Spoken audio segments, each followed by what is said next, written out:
Good morning, and thanks for joining our live coverage of the NASA SpaceX Crew 11 mission as it returns to Earth.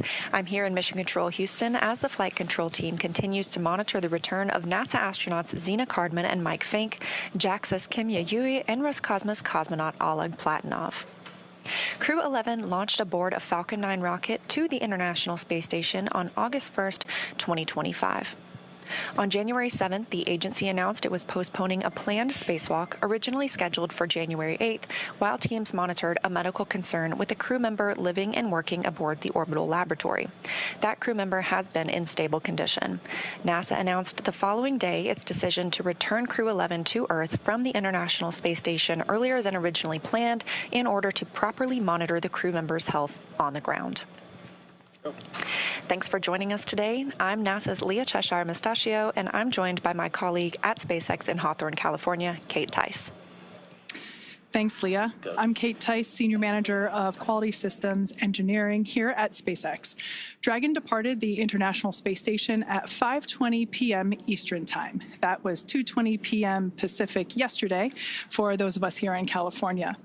They are now on their way to the targeted splashdown site off the coast of San Diego. Splashdown is planned for approximately 12:41 a.m. Pacific, 3:41 a.m. Eastern. Upon departing station, Dragon underwent a sequence of departure burns. The crew had a rest period and has since kicked off preparations for re-entry, including getting into their spacesuits and successfully performing a leak check. Dragon has a series of steps to complete before returning Crew 11 home. First, Dragon will maneuver to the correct altitude and jettison its trunk, which is the cylindrical, unpressurized lower part of the spacecraft. The trunk is currently connected to the aft or bottom section of Dragon, where the heat shield is located. In order to expose the heat shield and get the vehicle ready for atmospheric re-entry, we will jettison the trunk. From there, the spacecraft will use its forward thrusters to perform a deorbit burn, which will put Dragon on a trajectory to return to Earth. That deorbit burn uses Draco thrusters on Dragon, primarily the four located on the forward bulkhead, and is executed at the apogee or the highest point of Dragon's current orbit around Earth. This deorbit burn will alter Dragon's path to ultimately line it up to re-enter Earth's atmosphere and splash down off the coast of San Diego. For these operations, the United States Coast Guard, in coordination with SpaceX and NASA, establishes a safety zone to ensure public safety and for the safety of those involved in the recovery operations. Dragon SpaceX, the team has pulled go for deorbit, entry, and landing.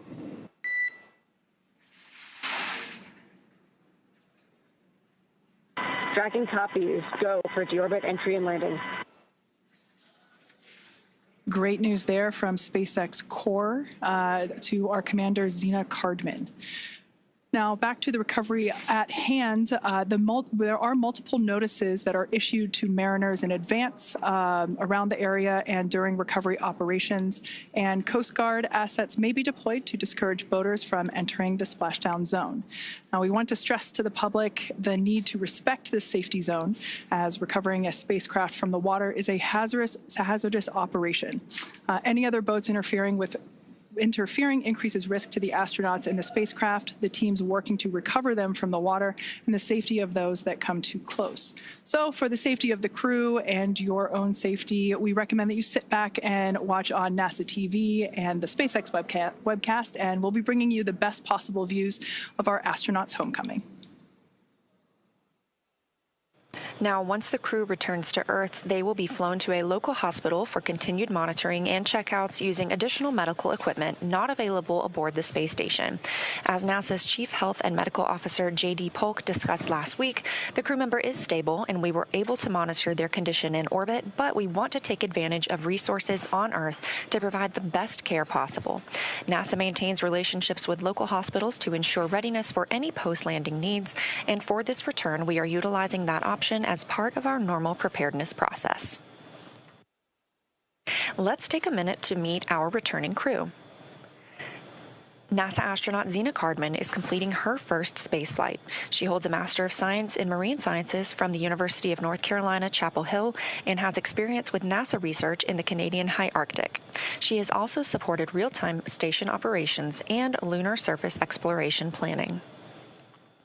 Next up is NASA astronaut Mike Fink, who is now a veteran of 4 space flights. He has spent 549 days in space, and that includes 9 spacewalks that total 48 hours and 37 minutes spent outside the orbiting lab. Fink is a certified pilot for Boeing Starliner and SpaceX's Dragon, and a co-pilot and flight engineer on Soyuz, plus a mission specialist on the Space Shuttle. Exploration Agency, or JAXA astronaut Kimiya Yui is completing his second trip to the space station. He was selected as an astronaut by JAXA in 2009 and recently hit a milestone of 300 days in space. Rounding out the crew is Roscosmos cosmonaut Oleg Platonov, who was selected as a cosmonaut in 2018 and is completing his first spaceflight.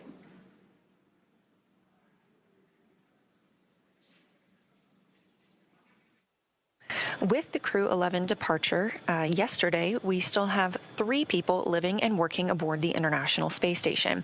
That's the crew that arrived on Soyuz MS-28 and consists of NASA's Chris Williams and Roscosmos cosmonauts Sergei Kudzverchkov and Sergei Mikheyev. This Soyuz crew is slated to remain on the station until returning to Earth this summer.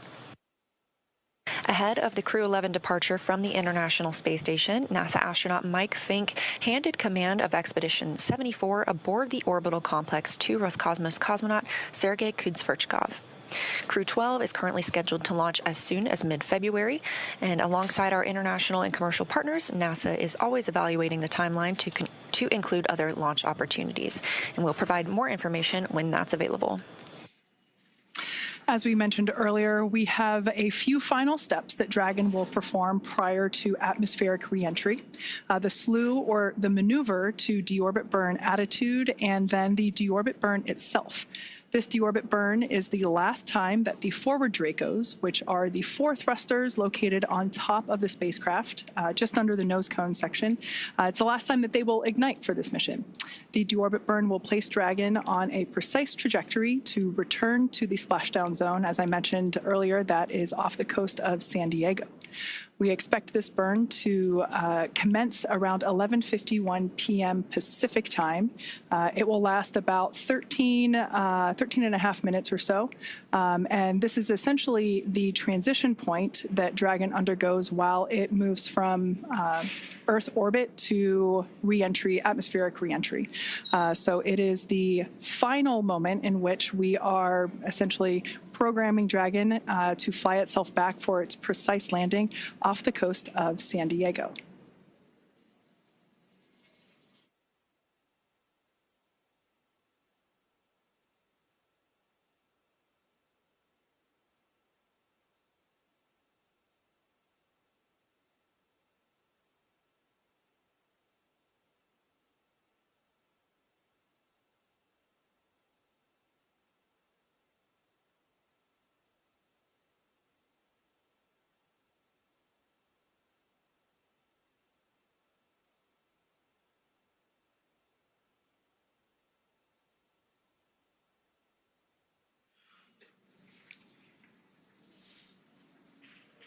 So the view that you saw there moments ago, that was SpaceX Mission Control that's located here in Hawthorne, California, just off to my side. That is where our teams monitor Dragon, checking in on all of its systems to help make sure that the crew has a safe journey. Our team there in Mission Control will be following their progress all along the way. You can see operators there on console or on headset, and there are 6 key positions who are monitoring the health of the vehicle and the crew. The mission director, responsible for mission success, is in charge of the room. And then there's somebody that you've already heard once this morning. That person you'll hear talking to the astronauts throughout our operations today. You see them there on your screen. That is our SpaceX Core, which stands for Crew Operations and Resources Engineer. That is the singular voice to the crew. That person is responsible for translating everything that's going on in mission control around them and speaking and delivering those messages efficiently to the crew on board Dragon. Now, the other positions are focused on specific things like vehicle systems and navigation and control, avionics, software, propulsion, life support, and communications with ground segments.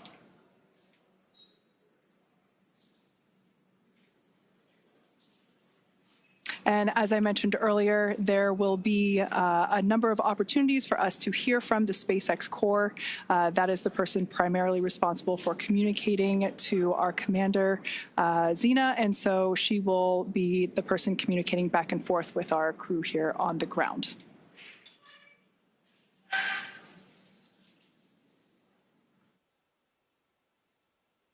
Mission Control Houston, on the right side of your screen, is staffed 24 hours a day, 7 days a week, 365 days a year. Currently, in the center of your screen, you see Michael Ellsworth. He is serving as the Capcom. He is very similar to the core, like you have in Mission Control at SpaceX, dedicated to talk to the crew members to streamline the communication, and that keeps the astronauts from needing multiple conversations on different subjects. Again, that stands for Capsule Communicator, but he is not talking with the Dragon spacecraft. This Capcom is speaking with the astronauts living aboard the International Space Station. Capcom sits right next to the flight director, and tonight we have Allison Bollinger on console. The flight director gathers info and data from all flight controllers. There you see Allison in the screen. She leads the team through major milestones and approves or declines suggestions based on pre-established flight rules. We have other key members in the room, like ADCO, who controls the attitude or the orientation of the space station. We also have the VVO, which is the visiting vehicle officer, who monitors and works with external teams sending spacecraft to and from the space station. Of course, we have a flight surgeon who the astronauts get a chance to speak with on a regular schedule on a private conference line. We also have Robo, who works with the Canadarm2 and maneuvers it to complete work outside the space station. When astronauts are on a spacewalk, the Canadarm2 is maneuvered by an astronaut within the station. There are plenty other positions, as you can see, and team members who monitor the station's solar arrays, the astronauts' schedules, and even where every piece of equipment and cargo is stored, because it takes a tough and competent team to make a mission successful.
As they're on their way home, let's take a look at the Crew 11 mission patch. This patch was designed by the crew, and its colors celebrate the 3 nations they represent. And the 3 stars honor their space agencies working together. 2 sunbeams form the number 11, shining on a tiny blue dot, which is our home on Earth. A dragon looks on, which is a nod to both the spacecraft and the spirit of exploration, while a red flame wraps around it all, symbolizing the full journey: launch, life in space, and today, a safe return home. And if you look closely, you'll see a tribute to their children in the stars, which is a reminder that missions like this inspire the next generation.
If you're just joining us, thank you for watching. You are tuned into the live coverage of NASA's SpaceX Crew 11 mission and their return to Earth.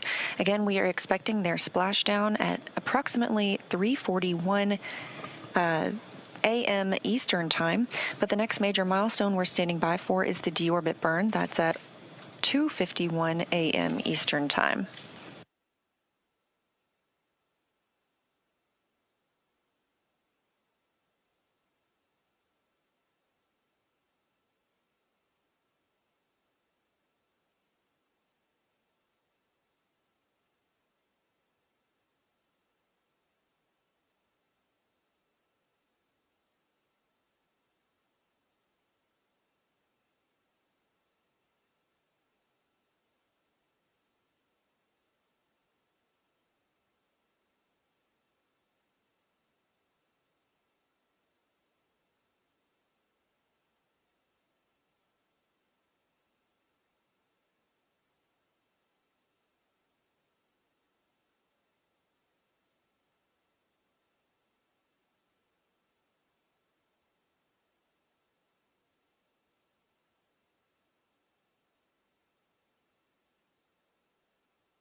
Now, before they begin their atmospheric re-entry, let's take a moment to get to know the crew that we're bringing home.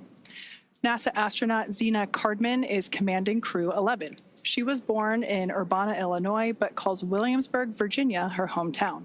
She's a scientist at heart, with degrees in biology and marine science from the University of North Carolina at Chapel Hill. Before joining NASA, Xena did field work in some of the most extreme environments on Earth, including Antarctica, the Canadian high Arctic, and volcanic terrain in Idaho and Hawaii. She was selected as part of NASA's 2017 astronaut class, affectionately known as the Turtles. Xena was originally assigned to Crew 9, but was later reassigned to command Crew 11 to support changes in station operations. And when she's not training for spaceflight, she enjoys rock climbing, writing poetry, and powerlifting. Next up is your Crew 11 pilot, NASA astronaut Michael Fink. He's a Pennsylvania native and a veteran of 3 previous space flights, spending more than a year of his life in orbit. He first flew to space in 2004 as a flight engineer on Expedition 9, then returned in 2009 to command Expedition 18, where he helped prepare the station for future 6-person crews. In 2011, he took part in the final flight of Space Shuttle Endeavour, STS-134, logging 3 more spacewalks along the way. Fink has also been a key player in NASA's commercial crew efforts, supporting development of the Boeing Starliner. He served as a backup pilot for the crew flight test, helping shape Starliner's avionics and software from the ground up, and he co-hosted a launch broadcast. Outside of spaceflight, he's a passionate learner into geology, astronomy, reading, and languages. He's conversational in both Japanese and Russian, which is a skill that comes in handy on the International Space Station.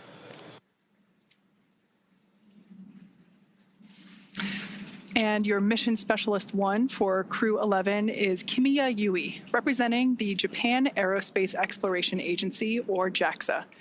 A former test pilot and Air Force officer, Yui graduated from Japan's National Defense Academy in 1992 and rose to the rank of lieutenant colonel in the Japanese Air Self-Defense Force. He was selected as a JAXA astronaut in 2009 and made his first trip to space in 2015, spending 142 days aboard the International Space Station as part of Expeditions 44 and 45. During that mission, he made history as the first Japanese astronaut to capture JAXA's H-2 transfer vehicle, a crucial piece of cargo hardware. He also helped build out a new experimental module inside Kibo, Japan's laboratory on station, and carried out Dragon SpaceX, 5 minutes to deorbit sequence start.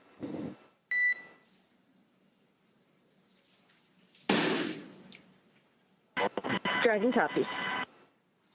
All right, that was SpaceX Core, just letting the crew know that we're about 5 minutes away from the initiation of that 13-minute deorbit burn. Now back to Kimiya Yui. He carried out experiments, 21 experiments, in fact, on behalf of JAXA while on board station. In 2016, Yui was named chief of JAXA's astronaut group, and today he's on his way back to space, or excuse me, is on his way back from space. And rounding out the crew, we have mission specialist Oleg Platonov, a cosmonaut for Roscosmos, Russia's space agency, and a graduate of the Krasnodar Higher Military Aviation School of Pilots, where he earned a degree in engineering and the rank of lieutenant. Platonov completed his cosmonaut training in 2018 and was certified as a test cosmonaut that same year.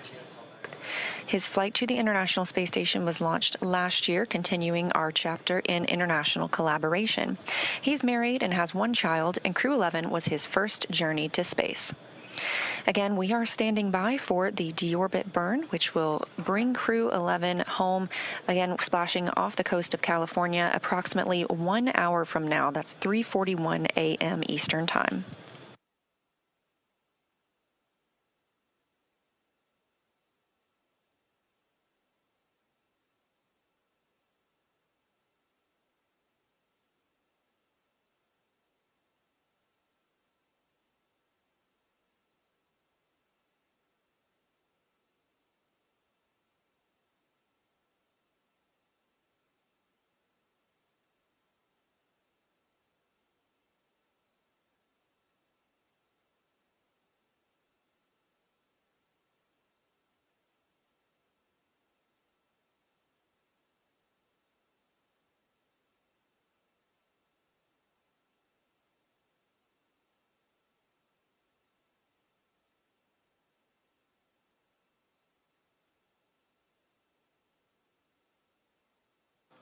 During their time in orbit, Crew 11 celebrated 25 years of continuous human presence aboard the International Space Station.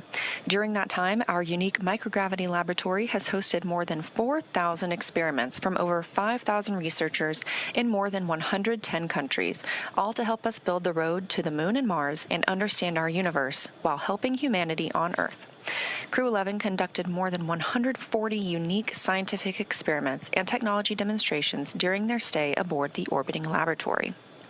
Continuing the space station's legacy of groundbreaking science, Crew 11 worked on experiments to understand bone loss and studied bioprinted human tissues to understand or to ensure the health of astronauts on future missions and improve the quality of life for patients on Earth. They worked on the development of long-term storage of cryogenic fluids in space with Earth-bound medical and industrial applications.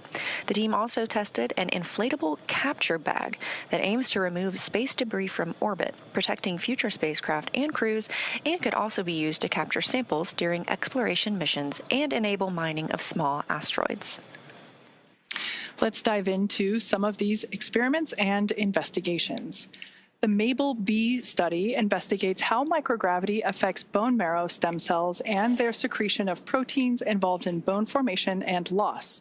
Researchers aim to determine whether blocking a bone loss pathway could help prevent that bone loss.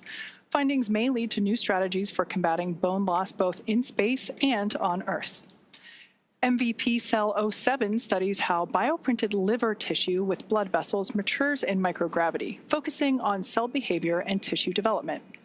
Researchers are examining how space may affect the structure and function of these engineered tissues. Results could help advance space-based production of high-quality tissues and organs for medical use on Earth and support astronaut health on future missions. Capture Bag Demo tests an inflatable debris capture bag on the space station, assessing its opening, closing, and ability to stay airtight in microgravity.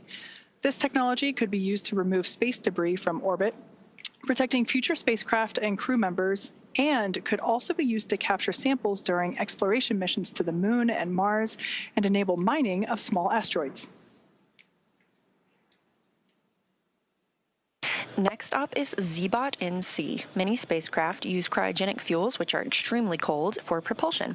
These fuels must be kept extremely cold to stay liquid, but SpaceX's temperature fluctuations can cause them to slowly evaporate and escape the tank. This creates fuel efficiency and mission planning. So ZBOT-NC investigates how specific types of gases affect pressure control in propellant tanks in space. The data collected will help validate models and contribute to the design of more efficient cryogenic fuel storage systems for long-duration missions. Rounding out this list, Bionutrients 3 aims to develop an on-demand method for producing essential nutrients in space using bioengineered yeast, helping maintain crew health on long-duration missions while reducing launch mass. Building on previous studies, it introduces advanced food safety features and tests 3 sample types: yogurt, kefir, and a yeast-based beverage. The project aims to identify a food-safe, genetically engineered organism that remains viable over multiple years to produce a mission-relevant nutrient or biomolecule of interest.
If you've just recently tuned in, we are standing by for the call out of the initiation of our deorbit burn. We're expecting that to begin at 11:51 p.m. Pacific time. This is a 13.5-minute long burn that positions Dragon for its atmospheric reentry and splashdown off the coast of San Diego. So like I mentioned, we are standing by. That should be coming here in just a couple of minutes as we expect that to initiate at 11:51 p.m. Pacific time.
As we await that deorbit burn, which we expect to commence momentarily, just a look at some of the Crew 11 statistics.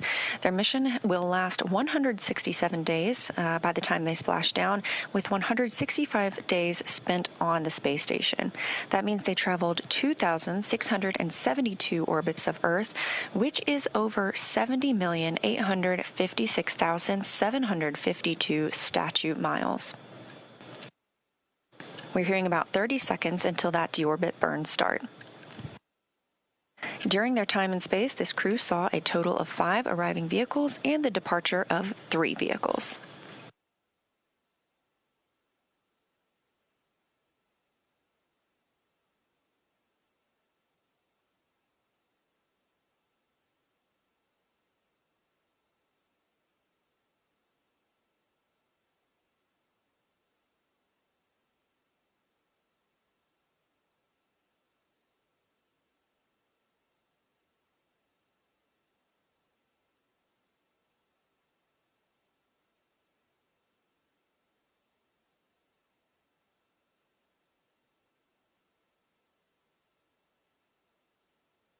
And right on time at 2:51 a.m. Eastern Time, we have confirmation that the deorbit burn has begun.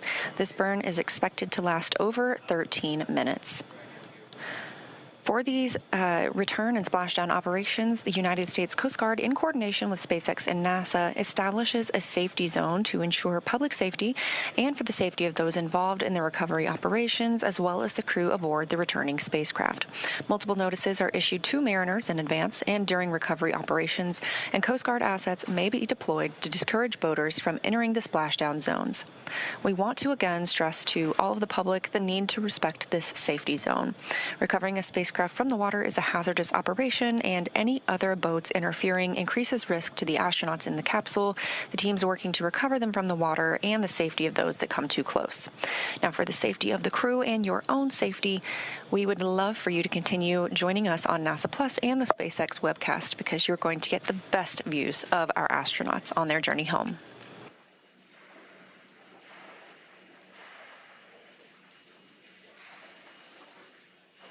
Like Leah said, the best views will be coming to you here on our webcast. However, if you are in the Los Angeles area, the San Diego area there in Southern California, I do encourage you to step outside about 12:30 a.m. as you might be able to see the spacecraft actually re-entering on its way there back to the Splashdown site. And if you're lucky, you might even hear a sonic boom.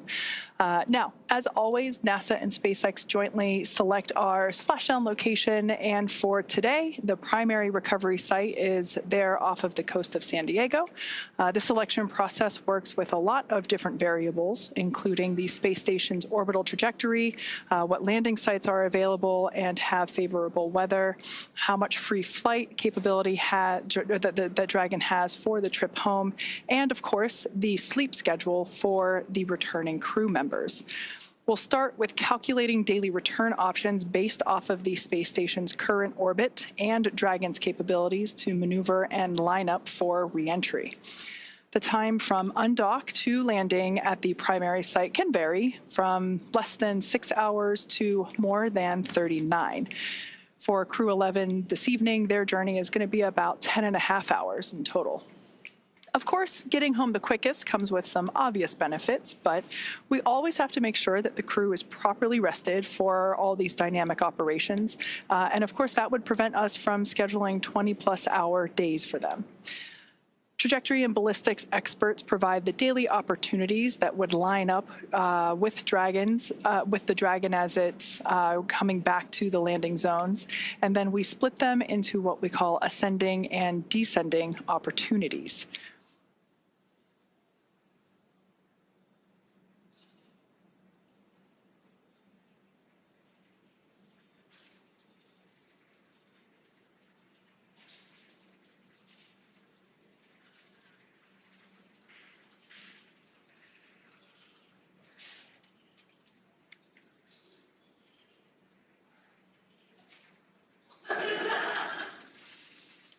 Okay, so we still have a few minutes left to go here in this deorbit burn. As I mentioned before, this is the transition of the Dragon spacecraft from Earth orbit to atmospheric reentry. This is lining the spacecraft up for its precise splashdown location there off the coast of San Diego.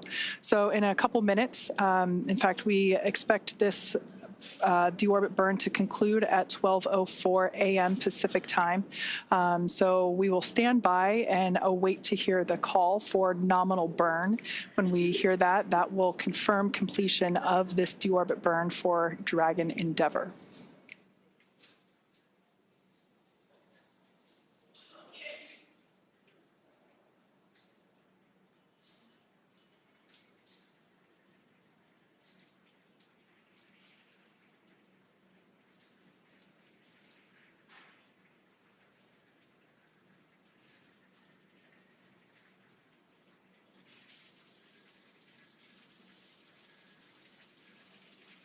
As I mentioned earlier, we will hear primarily the SpaceX core, or the crew operations and resource engineer.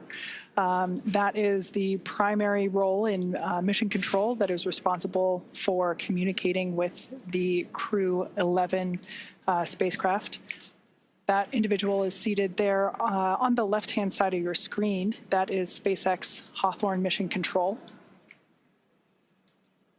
Also seated there, I believe I see my boss, SpaceX Vice President Bill Gerstenmaier, sitting there in the front row.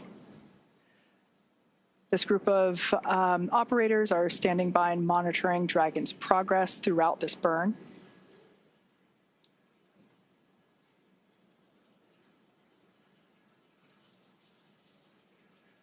Now, this particular maneuver that Dragon Endeavour is performing, this deorbit burn, is utilizing the 4 forward Draco thrusters.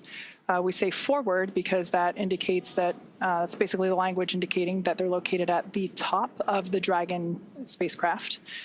These 4 Draco thrusters, this is the last time that they will be utilized for this mission. This deorbit burn will last for a total of about 13.5 minutes.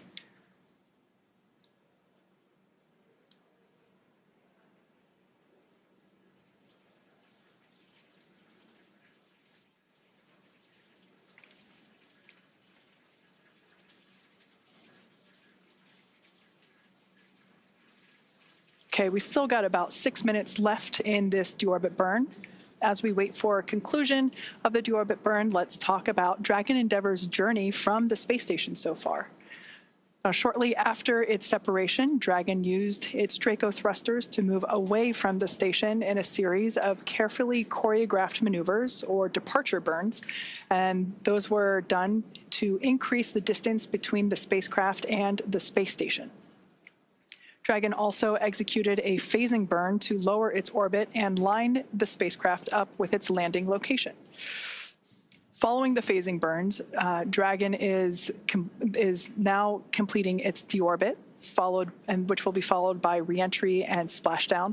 During the deorbit sequence, several things will happen, including trunk separation, closure of the nose cone, as well as deployment of the drogue and main parachutes, ultimately followed by splashdown.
Again, if you're just joining us, this is the live coverage of NASA's SpaceX Crew 11 mission return to Earth. We are currently in the deorbit burn, which started at 1:51 a.m. Central Time, 2:51 a.m. Eastern Time. It's expected to last approximately 13 minutes, so we still have about 4 more minutes left of this burn. Once it's complete, Dragon will then proceed to jettison the trunk before it re-enters the Earth's atmosphere, exposing the heat shield on the base of the spacecraft and protecting the crew as they make their way toward the splashdown location.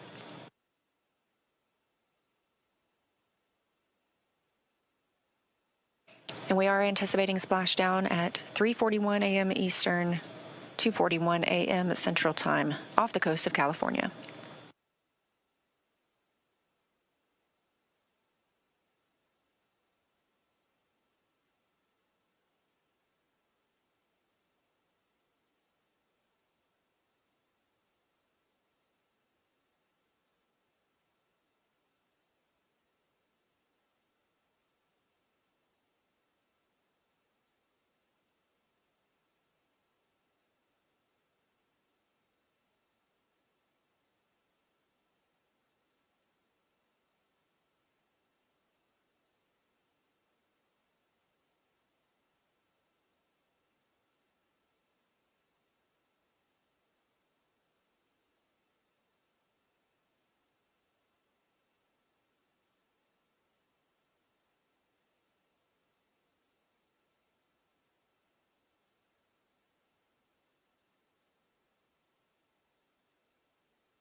All right, we have just over a minute remaining in this 13.5-minute burn. This is the deorbit burn.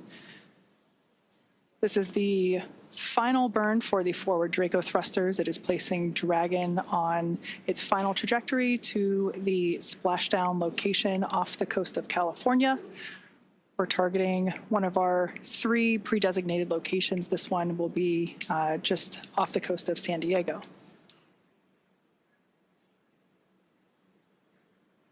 Shortly after the burn concludes, we should hear a call out indicating that the burn was nominal. This would be good news and letting us know that we are continuing with progression of our milestones. After deorbit burn, we will jettison the trunk and have atmospheric reentry.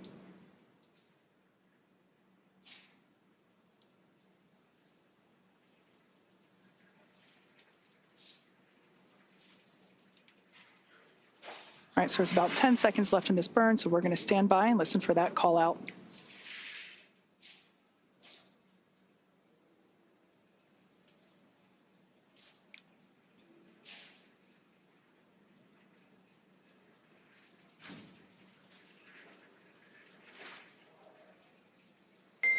Dragon, SpaceX, deorbit burn complete. Performance nominal. Trunk separation initiated. Dragon copies. Nominal deorbit burn. Trunk separation process initiated. Okay, good words there from SpaceX Core, letting our Crew 11 team know that the deorbit burn was as expected. Now, to prepare for these upcoming events, Dragon is currently doing a couple of things autonomously, such as isolating the thermal control system fluid loops from the radiator. This system is what will help keep the internal temperature of Dragon comfortable during the crew's reentry. Dragon is also initiating separation of the claw mechanism, which will terminate all data, power, and fluid connections between the spacecraft and the trunk, and that is all done in preparation for trunk separation. Nominal trunk jettison. Dragon copies.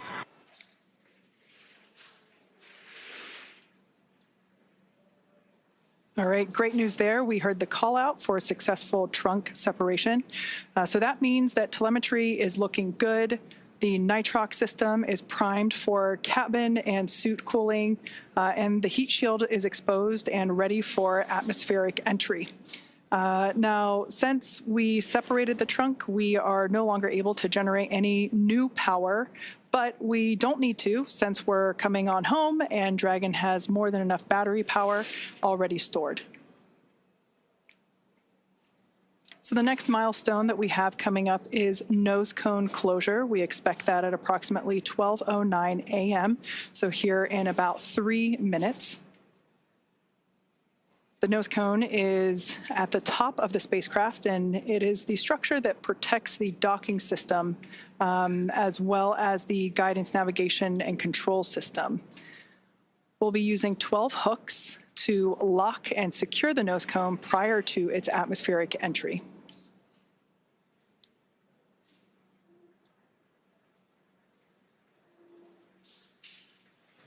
That's right. We are standing by for nose cone closure, expected just a few minutes from now. And as you can tell, things are picking up a little bit more quickly as we prepare for splashdown. Again, expecting that to come at 2:41 a.m. Central Time, 3:41 a.m. Eastern. So right now, Dragon is inhibiting those forward bulkhead Draco thrusters. We just used those to complete the deorbit burn, meaning they will not fire again, and ensuring it's safe to latch the nose cone for re-entry. The vehicle has, we are also anticipating it to initiate the nitrox suit purge. This helps keep our crew members, Zena Cardman, Mike Fink, Kimya Yui, and Oleg Platonov, cool and comfortable during re-entry, which we're expecting in about 20 minutes. At this point, the nose cone, we are standing by for that closure to begin, protecting that forward hatch for re-entry. And the crew will be able to use their screens to monitor the locking of the nose cone, which is done by that set of hooks. Underneath the nose cone is also the hatch that the crew members use to ingress and egress, also known as enter and exit the International Space Station while the spacecraft was docked. Now, once they splash down, they'll be using the side hatch to exit the spacecraft and onto the recovery ship. That side hatch is what they used to enter Dragon back in August when they launched to the space station.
For those of you that have just recently joined us for Crew 11 Splashdown, we have completed the deorbit burn that set Dragon on its precise trajectory back to our splashdown location off the coast of San Diego, California. We've also jettisoned the trunk, and we've just closed the nose cone. So these are the final physical changes for the Dragon spacecraft prior to its atmospheric entry. And we expect that entry period to begin about 12:30 a.m. Pacific time, so in about 20 minutes or so.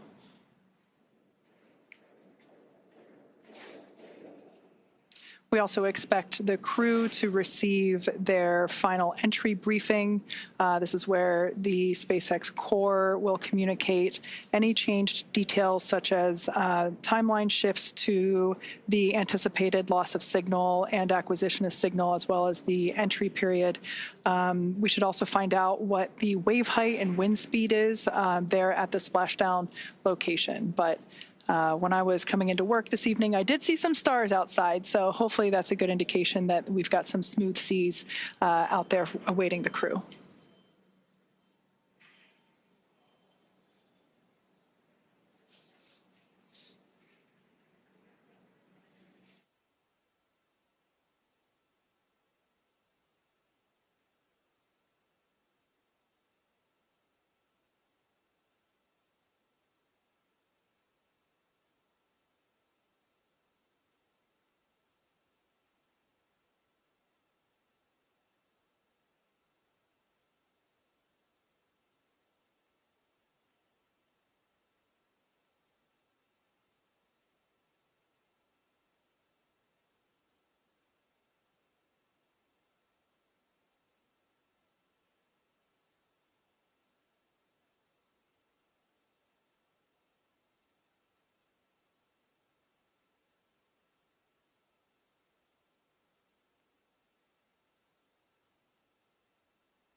As we are in the process of the hooks and latches driving to secure and close the nose cone, just a recap of what we've seen so far tonight.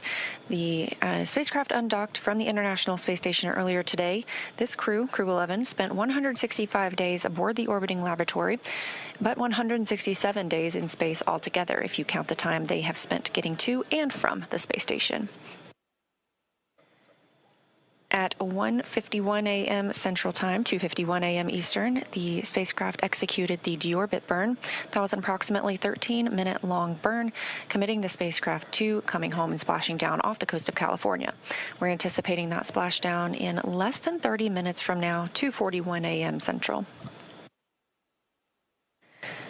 After the nose cone closes, we will begin seeing our reentry process, and part of that is a communications blackout. We lose communication with the spacecraft. This is an anticipated and tracked milestone as they go through reentry and plasma builds up around the spacecraft itself. We do regain that communications shortly thereafter, and following that, we anticipate seeing drogue parachutes deployed. There are 2 of those, as well as 4 main parachutes, slowing down the spacecraft to a splashdown time of, again, 2:41 a.m. Central Time. So we're just standing by for confirmation of nose cone closure.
Dragon SpaceX, nose cone secured for entry.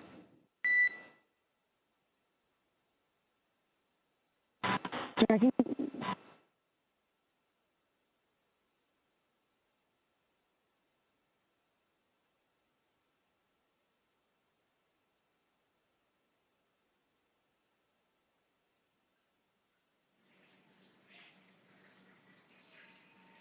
Okay, we heard good news there. The nose cone is closed and secured, locked in position, ready for atmospheric reentry.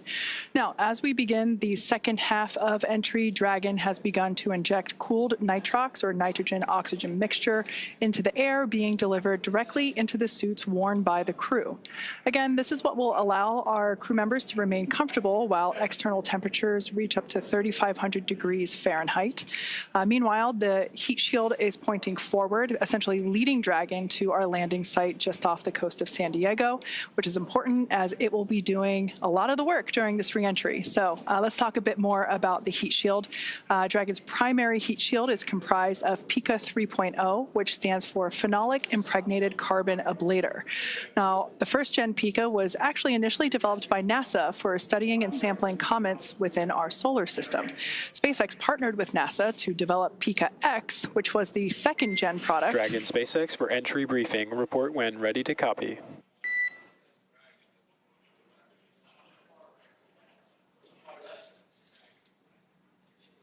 Ready to copy. Okay, starting with timeline. We're completely on time for the previously briefed timeline. Splashdown per your displays at 0841 Zulu. COM blackout start 0828. Blackout end 0835. How copy?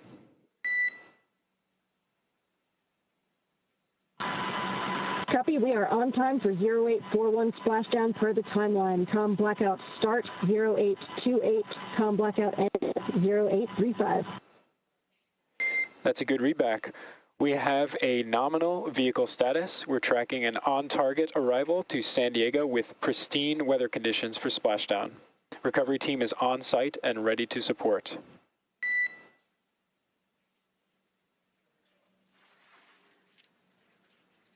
Dragon copies, nominal vehicle, excellent weather, and teams are ready to support. And with that, please report when tablets are secure, restraints are tightened, and visors are down.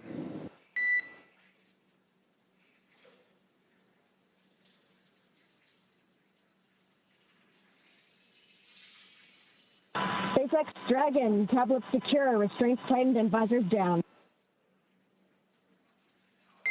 SpaceX copies all.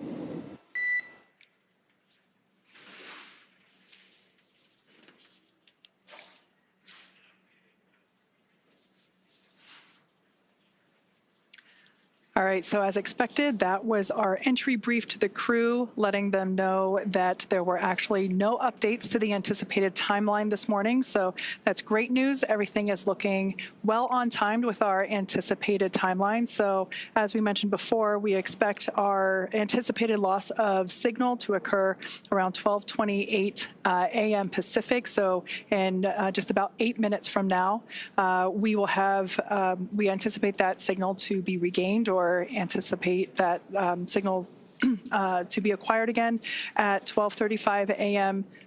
Pacific time. Now, sometimes we are able to hail the crew a little bit earlier than that. Sometimes we get those communications back. And then once again, splashdown at 12:41 a.m. Pacific. So again, if you're in Southern California, head outside and look up. Now, let's get back to talking a little bit about the heat shield. As you know, we're talking about this signal loss, and that's due to part of what's going on with that heat shield. So SpaceX partnered with NASA to develop the second generation heat shield product, and that was actually used on all of the Dragon 1 CRS missions that resupplied the space station on 20 missions. Then fast forwarding to PICA 3.0, that was developed specifically for use on Dragon 2 crew and cargo with enhanced structural and thermal properties that optimized the heat shield and drove down cost and mass. So the remainder of Dragon is composed primarily of a SpaceX proprietary ablative material.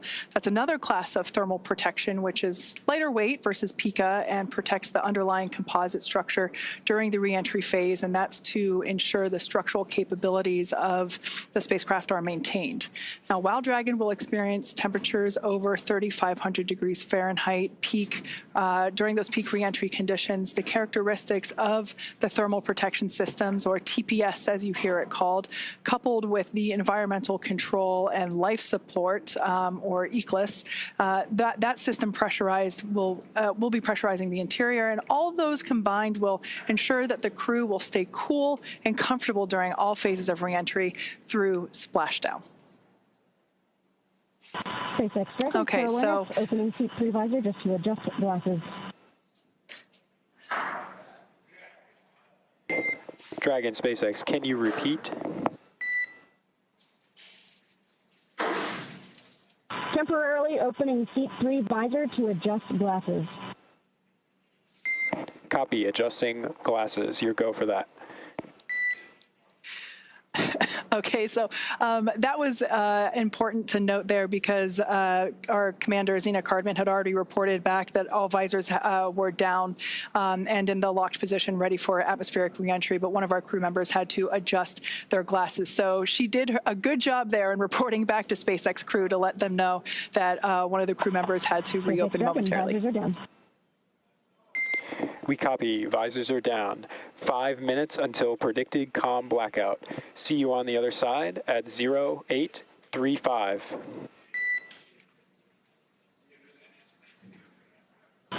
Copy 0835. Talk to you soon.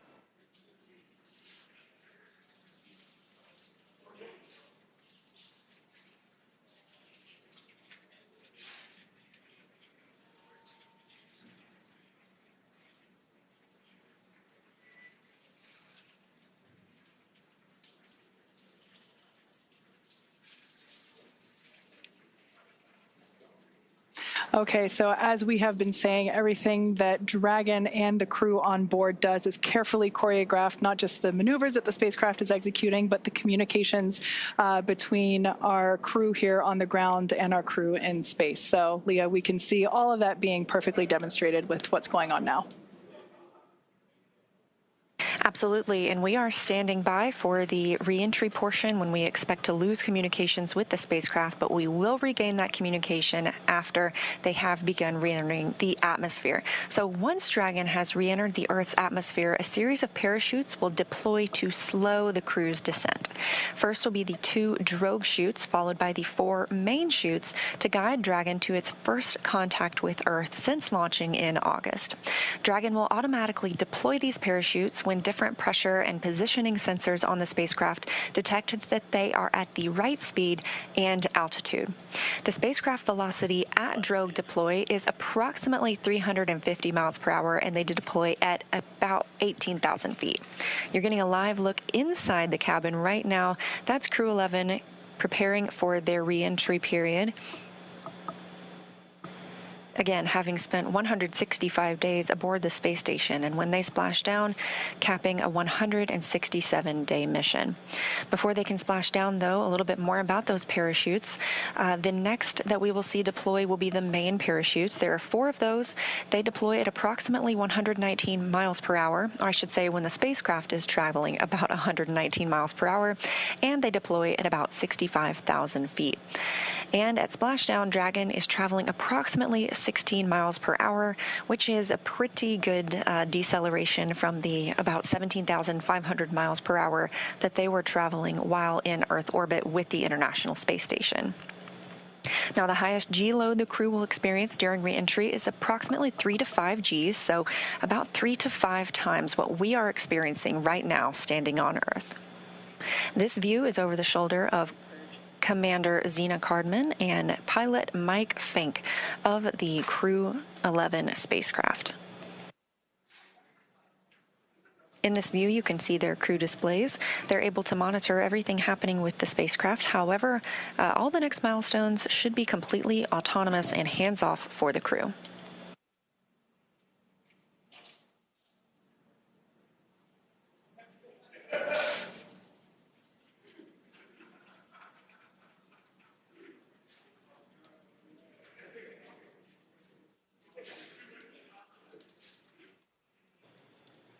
And we can preview the fact.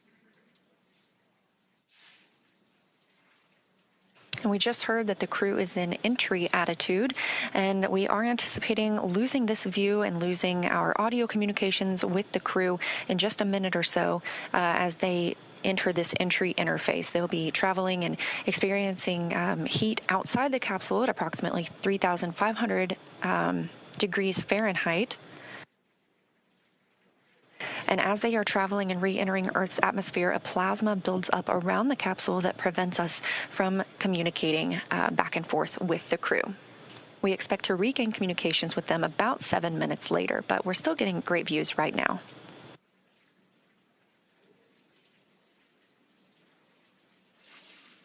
I love this view over their shoulders because you can see what our pilot and commander can see. They're continuing to follow along with Dragon's progress.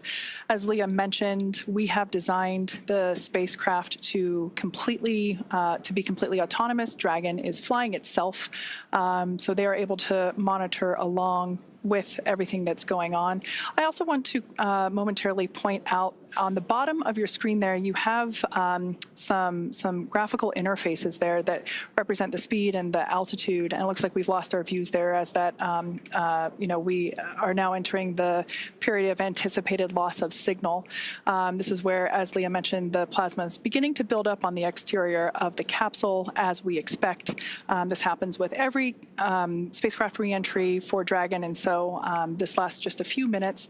But I want to momentarily note that there on the bottom right-hand corner of your screen, you can actually see something pretty cool where when one of the Draco thrusters ignite to fire and help steer the spacecraft, you will actually see that they're represented on the interface there. Now, the four in the middle, those are representing the four forward Draco thrusters.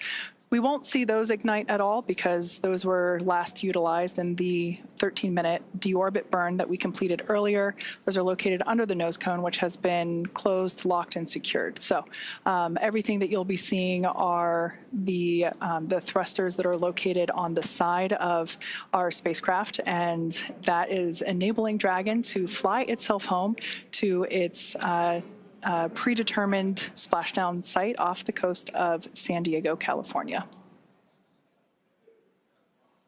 For about a minute and a half until we have that atmospheric reentry. Once again, if you're in Southern California, head on outside and look up. There's a good chance that you might be able to actually see Dragon streak across the sky, look toward about the north and the west. As we mentioned before, we have entered a communications blackout period, which lasts about 7 minutes due to the plasma formation on the exterior of the capsule. We've got about 5 minutes remaining until we believe we can acquire that signal again. Now, during this time, no vehicle telemetry is received by Mission Control or the recovery team, and no external commanding of the vehicle or voice communication is possible. But like I was saying, Dragon is designed to fly itself. During this reentry, the vehicle will be slowing down from its orbital velocity of about 17,500 miles per hour, and it's slowing down. The atmosphere is really doing a lot of the work in conjunction with that heat shield to dispel that velocity. That results in heat, and that is why we have this plasma building up on the exterior of the spacecraft. It'll slow down to about 350 miles per hour, thanks to the heat shield and the atmosphere. And so at that point, we'll deploy the drogue parachutes. But during reentry, the top temperature that Dragon experiences will be about 3,500 degrees Fahrenheit. So pretty warm on the outside, but there is cool nitrox air being flowed through the suits that each crew member is wearing. So we ensure that they remain comfortable during this brief journey through the atmosphere.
Now, while we await AOS or acquisition of signal, let's go through a brief recap of today's events.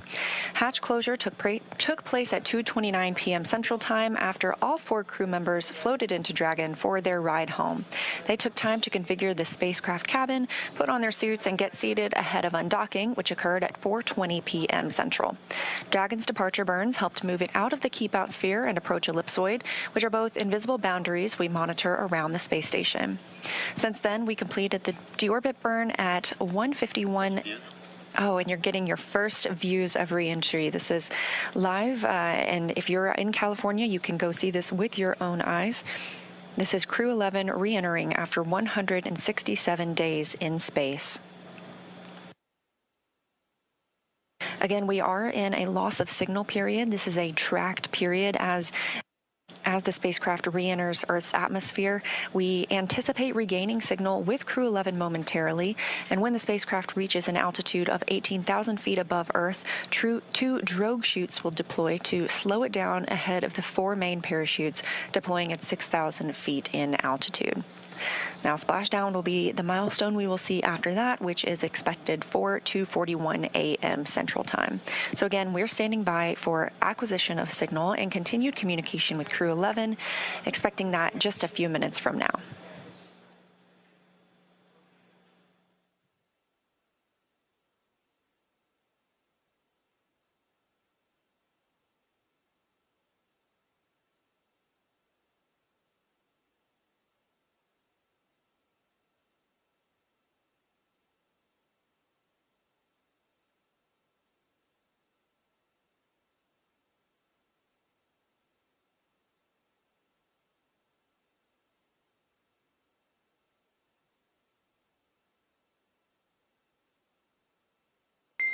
Dragon SpaceX, comm check. SpaceX Dragon, loud and clear. We have you the same, loud and clear. Expect automated chute deployment. Copy, automated chute deploy expected.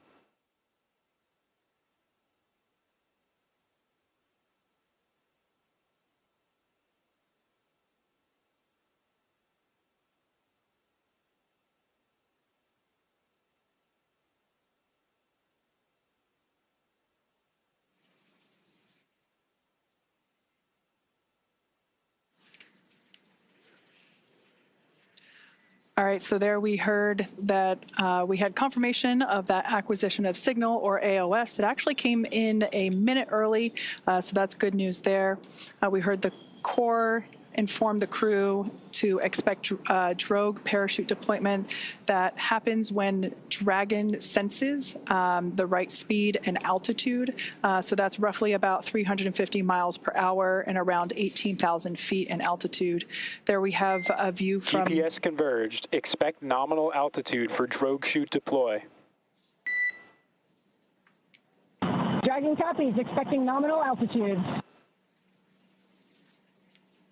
So we'll have that drogue deploy in about a minute from now, but we have our first views from the WB-57. This is a high-altitude tracking plane that is providing these thermal signatures via infrared.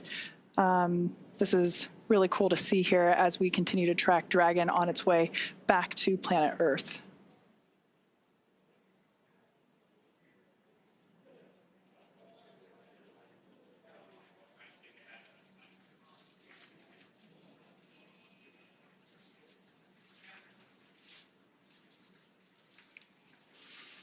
So momentarily, we expect for visual and...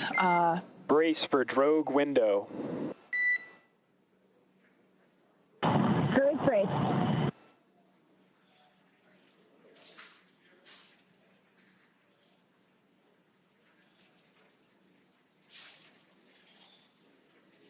Dragon has safed the propulsion system as we anticipate drogue deployment any moment now.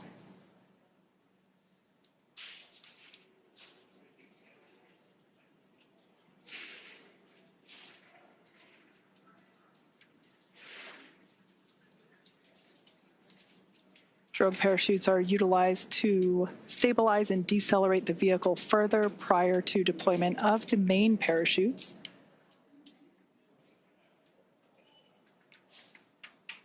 Drogue should be deploying here in a couple seconds, and mains will follow in about 1 minute.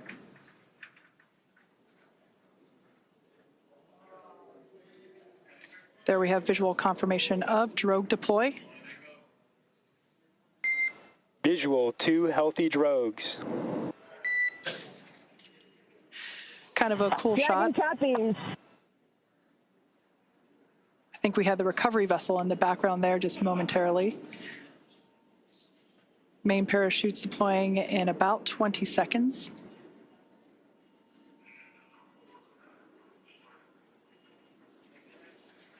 The main parachutes deploy when the vehicle's about 119 miles per hour and around 6,000 feet.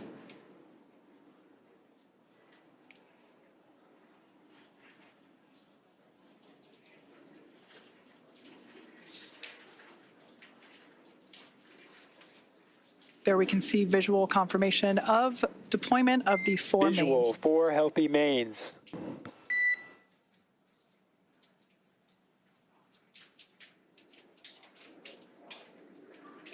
These main parachutes help decelerate the spacecraft even further. So they deploy around 119 miles per hour, and they'll decelerate it down to about 15, 16 miles per hour. And that will be the speed in which the spacecraft is traveling upon splashdown. Once again, we're anticipating splashdown at 12:41 a.m. Meters. Copy, 1,000. We'll now begin to hear Crew 11 Commander Zena Cardman call out the altitude from her seat there in Dragon Endeavour.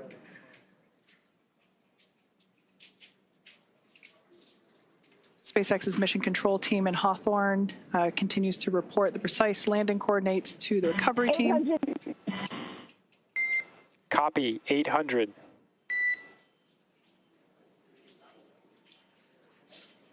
Those main parachutes now fully reefed or inflated. We ensure that the parachutes inflate over a few seconds to help reduce the shock to the system. 600 meters. Copy, 600.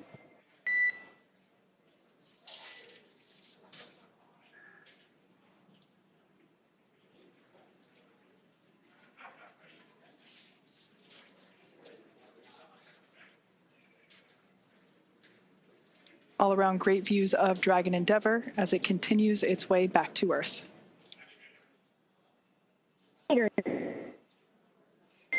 Copy, 400. Crew are braced.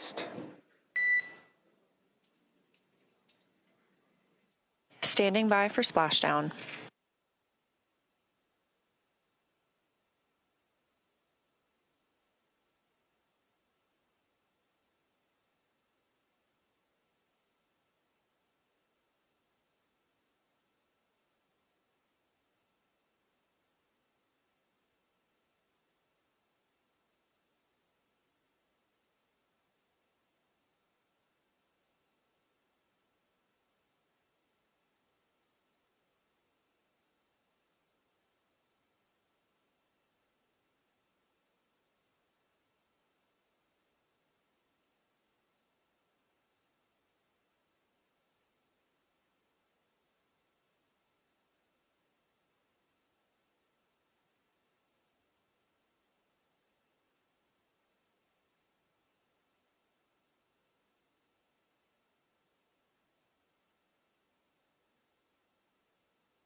Splashdown of Crew 11. After 167 days in space, Dragon and NASA astronauts Zena Cardman and Mike Fink, Kim Yayoi of JAXA, and Roscosmos cosmonaut Oleg Platonov are back on Earth. Dragon, SpaceX, we see splashdown. SpaceX Dragon, copy, concur. Splashdown and mains are cut. We are in 4.800. SpaceX copies, and we see the same. Mains cut. On behalf of SpaceX and NASA, welcome home, Crew 11. SpaceX Dragon, it's so good to be home. With deep gratitude to the teams who got us there and back.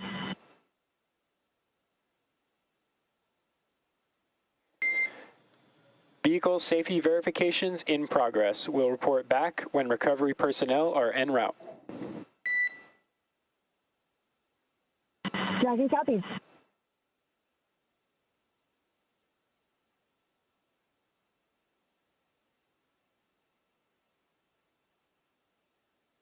Again, we have splashdown of NASA's SpaceX Crew 11 mission, a 167-day mission, 165 of those being spent on board the International Space Station, now splashing down off the coast of California. That splashdown coming right on time at 2:41 a.m. Central Time. The SpaceX recovery ship and team has been waiting for Dragon splashdown, and they will now begin making their way to the splashdown location.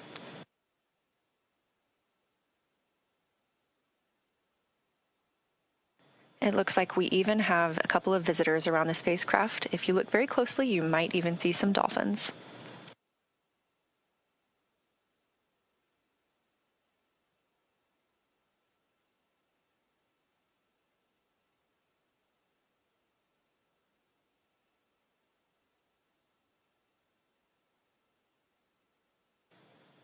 Again, a return by the books for Crew 11, having splashed down at 2:41 a.m. Central Time off the coast of California. We will now begin moving into the recovery process. We'll see the boats begin to approach and inspect the spacecraft by checking for hypergol and other ordnance checks. They will begin to rig the spacecraft and prepare it to be lifted on that recovery ship. And this is a great view of some of those boats that go out and check the spacecraft. They are going to be sniffing it, essentially, for these hazardous fuels that can linger once the spacecraft has re-entered Earth's atmosphere.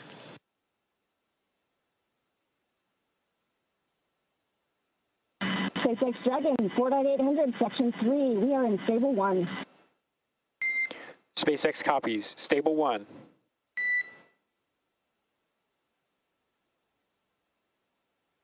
That's the voice of NASA astronaut and commander of Crew 11, Zena Cardman, reporting back that they are working through their procedures and that the capsule is in Stable 1, which is the position that you see on your screen here, where it is upright in the water. This is just what we were hoping for, and again, it's been a completely nominal and by-the-books return for the crew today.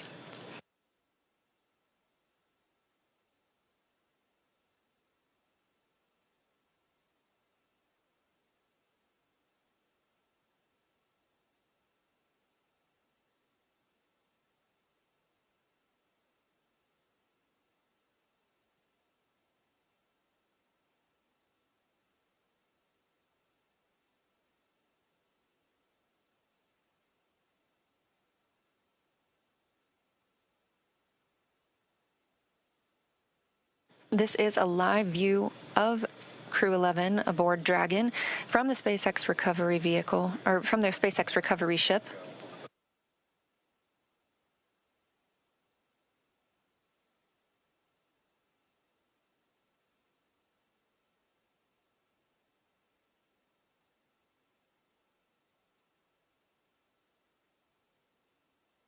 And this day for the crew started about 10.5 hours ago when they undocked from the International Space Station.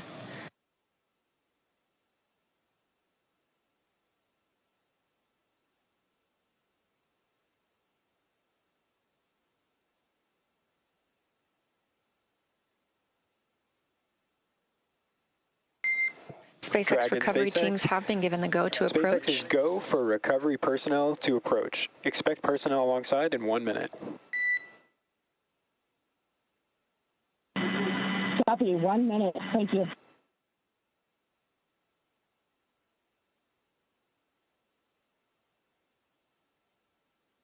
And you just heard that call out from the Corps in Hawthorne, California, to the crew aboard Dragon, that the SpaceX personnel who have been in the general vicinity of Dragon's anticipated splashdown location now have the go to approach the spacecraft and begin that recovery process.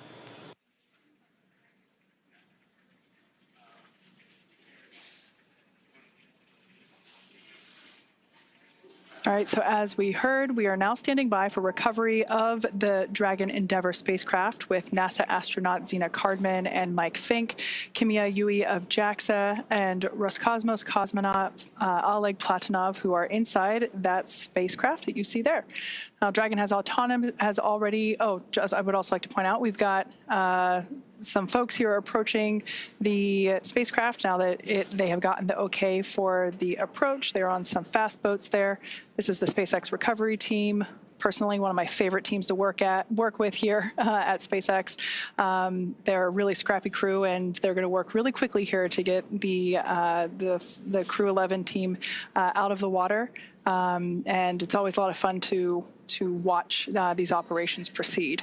Now, Dragon has already autonomously completed several steps to safe itself following splashdown. For those of you that perhaps just joined us, the return has gone very smoothly so far, as Leah had mentioned. The Dragon successfully splashed down off the coast of San Diego, California at 12:41 a.m. Pacific time, 3:41 a.m. Eastern time. Approximately 10.5 hours prior to splashdown, Dragon autonomously undocked from the International Space Station, completed a series of departure burns, jettisoned its trunk section, and performed its final burn, which was the deorbit burn, and that placed itself on a trajectory toward Southern California, specifically off the coast of San Diego. So Dragon successfully re-entered the Earth's atmosphere, followed by deployment of its parachutes to slow the spacecraft down to a gentle splashdown. So we're now going to follow the final part of the crew's journey as the Dragon spacecraft is lifted out of the water and placed on the recovery boat. So we see here the recovery team beginning to prepare. One of the most important steps will be to Dragon SpaceX, hypergol sweeps and unfired ordnance checks, nominal. Rigging in progress, approximately 25 minutes until capsule lift. Stand by for PMC. The next call you hear will be from SpaceX flight surgeon on Dragon to Ground Private. Dragon copies. 25 minutes until lift. Standing by for PMC. All right, we heard there that the crew will have an opportunity for a private medical conference with the flight surgeon. That is standard for all of our crew returns. That will be done on a private channel. Great view here from the drone. This is our first look at the front side of Dragon Endeavour. I love this view because you can see the lights on the inside. This crew member here is actually on the capsule, beginning to place the rigging required for the lift onto the large recovery vessel. This takes a few minutes to essentially lasso and wrangle the Dragon capsule as it gently bobs there in the water.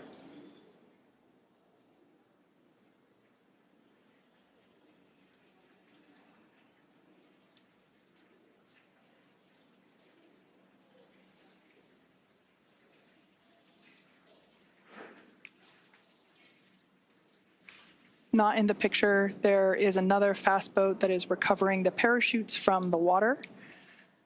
Those were automatically cut or released from Dragon upon splashdown, and we retrieved those from the water.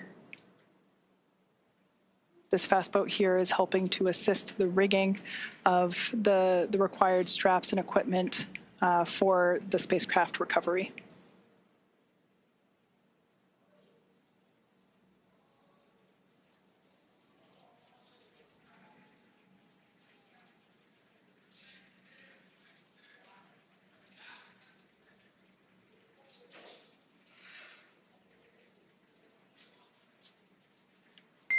Dragon SpaceX, Dragon to Ground is no longer privatized. Dragon copies.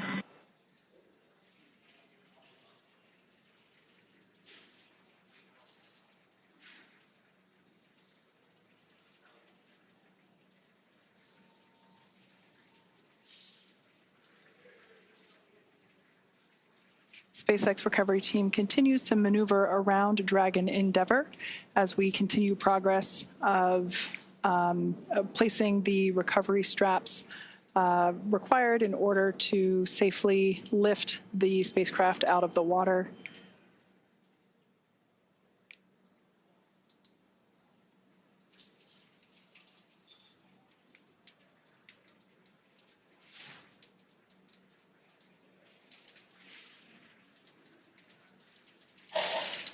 Something we heard called out earlier prior to the closest approach that we see now was completion of the safety sweeps. that was just indicating that the recovery team performed the required checks to ensure that there weren't any unfired pyros, which are used to... Dragon, be advised, transitioning forward link. Comm will be unavailable for approximately 5 minutes.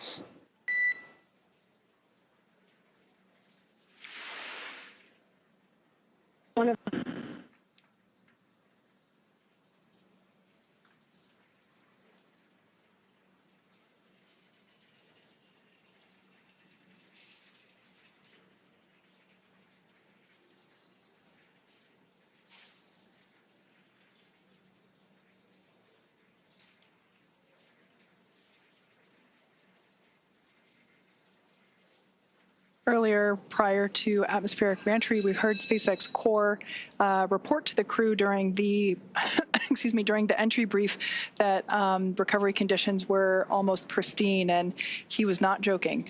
It seems that the weather, the waves are pretty smooth out there. And Leah mentioned earlier that there are some dolphins out to play as well.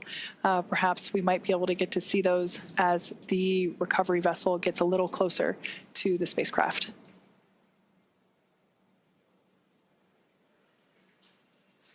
On your screen now are our operators at SpaceX Mission Control. They continue to monitor Dragon Endeavour during these recovery operations, as well as communicate directly to the recovery team.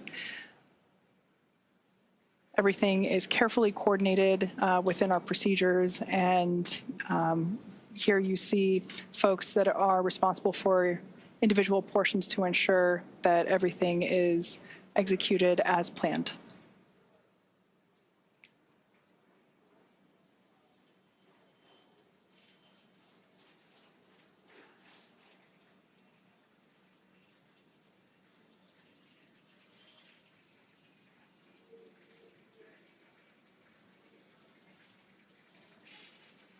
If you've just recently joined us, we had a perfectly nominal re-entry of Dragon Endeavour. The crew splashed down exactly on time at 12:41 a.m. Pacific time off the coast of San Diego.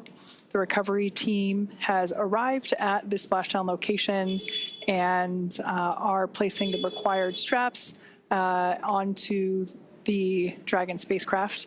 The crew are safely inside. Nobody is allowed to pass go just yet. We still have to lift the spacecraft out of the water and onto our recovery vessel. Dragon SpaceX, forward link transition complete. Comm check.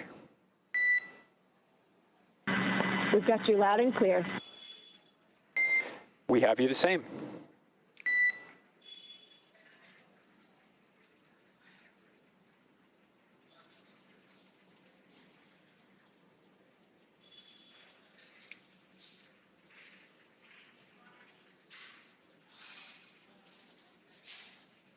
Hopefully we'll be able to bring those views of the recovery team back.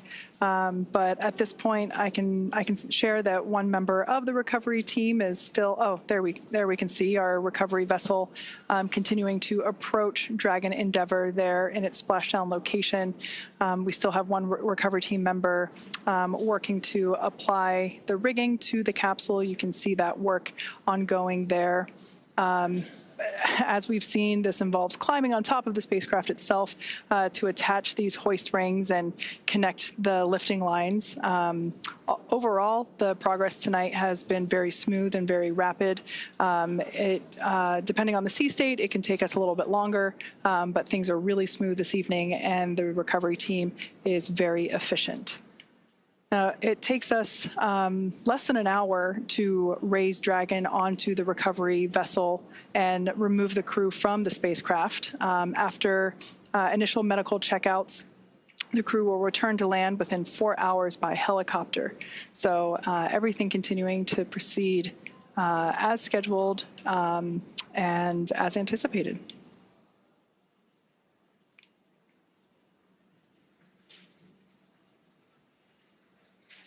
The ring that you see there on the deck of the, of the recovery vessel, that is what we refer to as the nest. That is where the Dragon Once lifted out of the water, using the hydraulic lift there at the aft end of the recovery vessel, the Dragon spacecraft will be lifted and placed into that nest, and that nest will then be translated forward on the recovery vessel up to where the egress, the egress bay is located.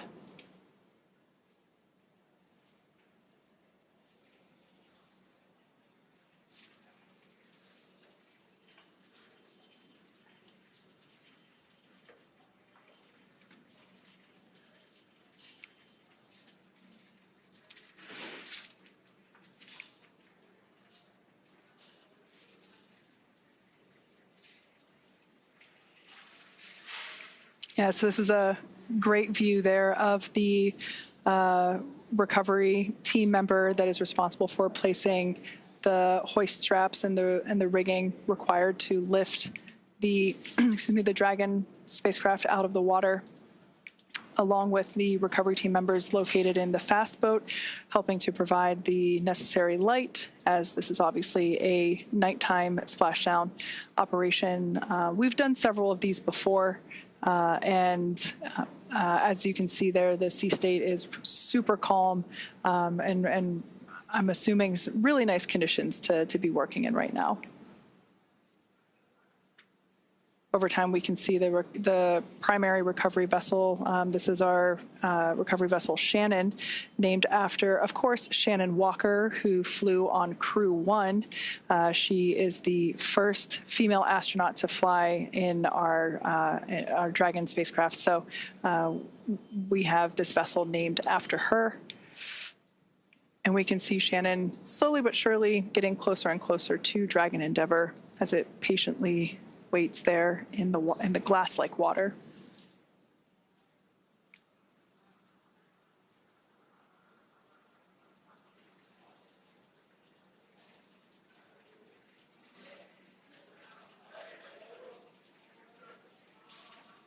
Once all the required straps and rings are in place and the recovery vessel is in its location and everything is attached, we'll actually see that recovery team member jump off from the capsule and into the water. It's one of my favorite moments of the recovery process.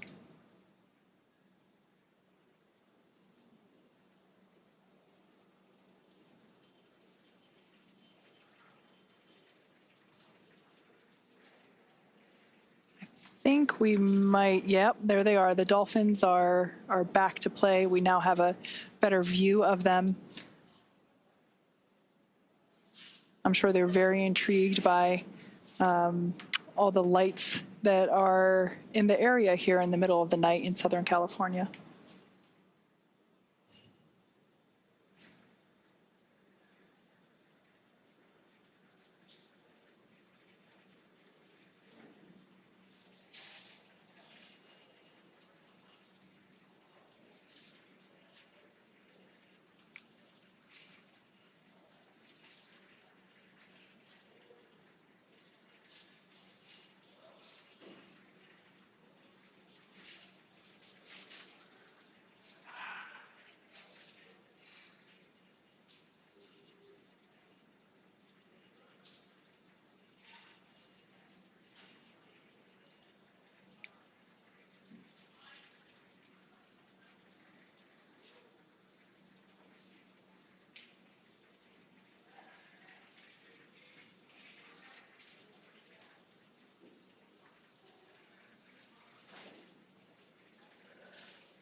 If you've just recently joined us, you're tuning in at a great time.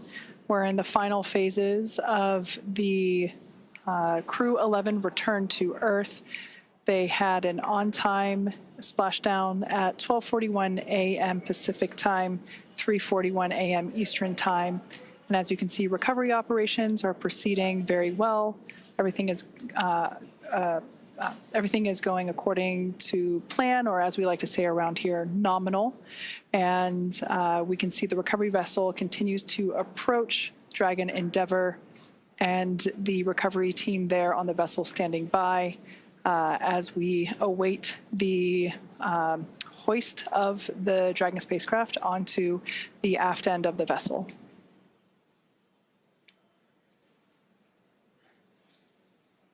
I can say once we make the final approach here to the Dragon spacecraft, the hoisting actually happens.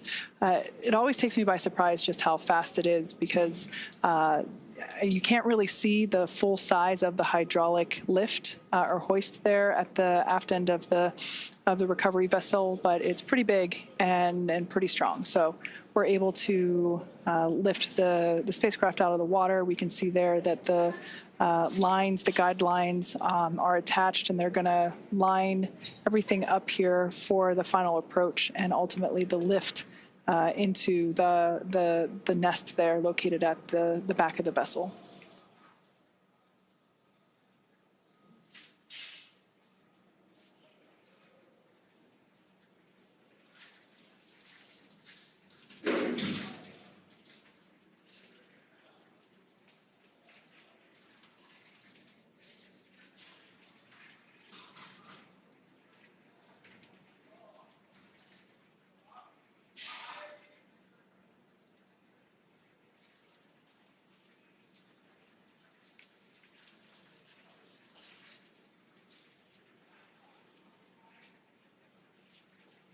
So we can see Dragon Endeavour, the gap is closing between Dragon Endeavour and our recovery vessel Shannon.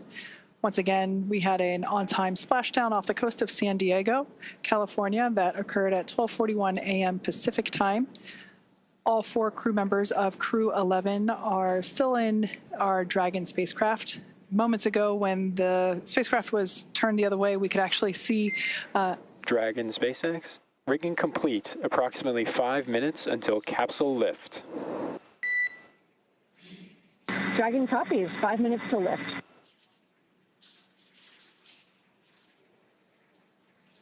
All right, good call out there. Just keeping the crew there inside Dragon Endeavour apprised of the timeline. While there are windows, it is a little hard to see exactly everything that's going on outside of those windows at this point, as there is quite a bit of action as we have been following along. We can see now that the hydraulic lift has been extended into the initial lifting position, and this is the mechanism that will bring Dragon out of the water and onto the nest there at the back of the recovery vessel. We'll also see the recovery team member. I think you can still, yeah, you can still see them there on the front. They're actually standing in the bay where the main parachutes are stored. That's quite a large bay. Now they're climbing up to the top, and shortly we'll see them make some final adjustments and a final graceful flying departure from Dragon Endeavour.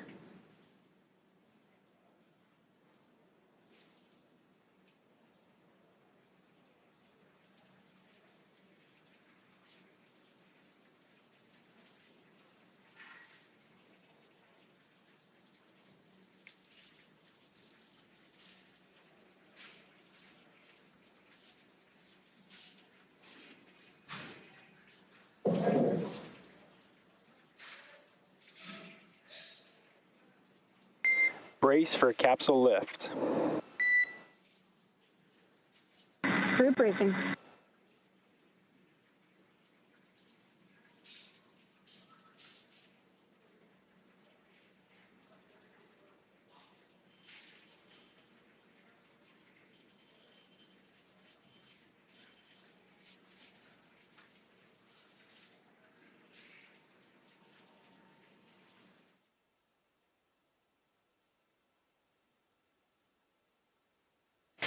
Now, as you can see, the recovery teams are preparing to lower the vessel's hydraulic lift mechanism, and that's going to bring the spacecraft into the on-deck translation system, also known as the nest. Dragon will remain in the nest during crew extraction and then for the journey back to port.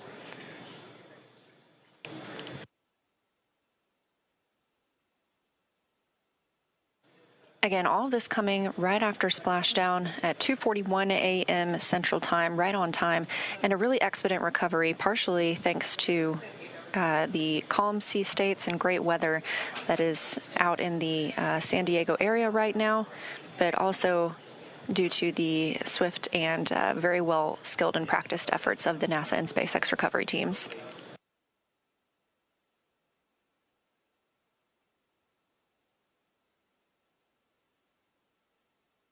The spacecraft is now being lifted. It'll be set on the nest and centered. It'll be oriented so that the side hatch is facing forward for the crew to egress.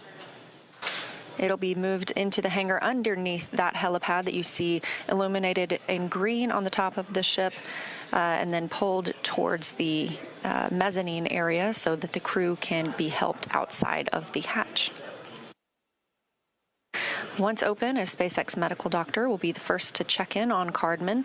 Fink, Yui, and Platonov, our Crew 11 crew members, and see if they're ready for egress or exiting the vehicle. This is a standard procedure for all of our crew returns. This view coming from the recovery vessel, as you see Dragon, and at the very bottom, that is the nest in which we were discussing, and that's where Dragon will remain now and all the way back to port.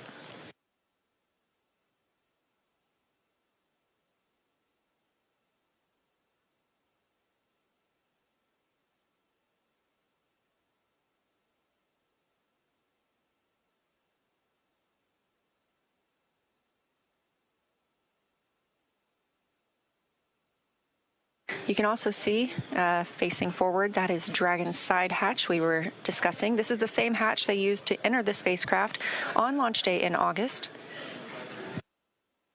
And of course, this is different from the top hatch. You can not see that because it's underneath the nose cone at the very top of the spacecraft.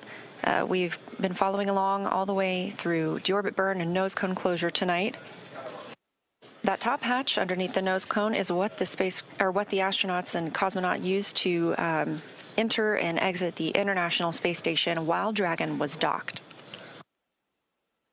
So before we open this side hatch, the spacecraft's cabin pressure must be equalized with the outside environment. And of course, once that hatch is open, this will be the crew's first breath of fresh air back on Earth since boarding their spacecraft at the start of their journeys back in August.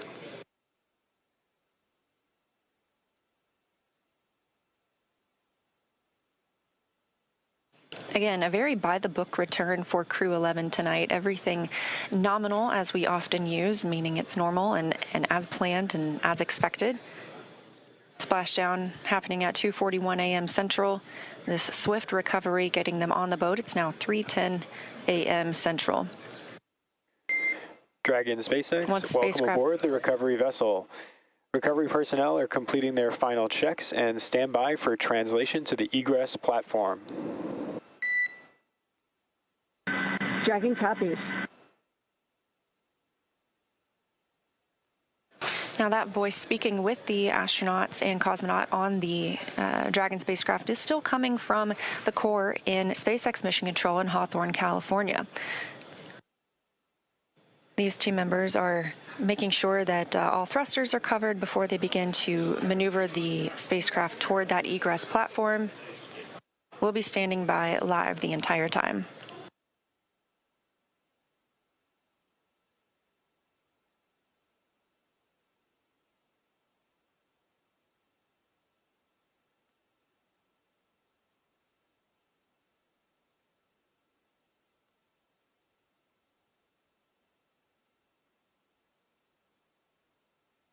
This is the 6th flight of this spacecraft. In all, Endeavour has flown 9 NASA astronauts, 3 visitors to the International Space Station, 2 Roscosmos cosmonauts, 1 retired NASA astronaut, 1 ESA astronaut, and an Emirati astronaut from the UAE to and from the International Space Station.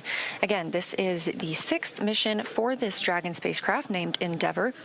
First launching on May 30th, 2020 to the International Space Station. And if you remember that date, that was the historic Demo 2 mission for the Commercial Crew Program, carrying NASA astronauts Bob Behnken and Doug Hurley.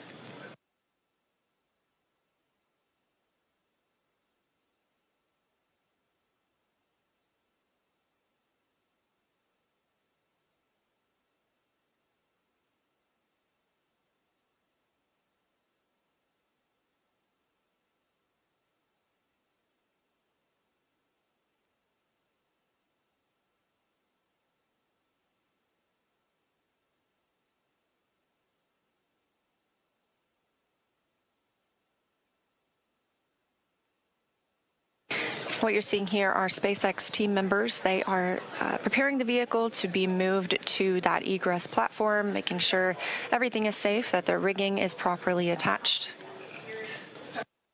This is really the final ride on Dragon for these Crew 11 crew members. One short trip to this egress platform, and then they'll begin being assisted out of the spacecraft. Completely normal procedures for all of our returns.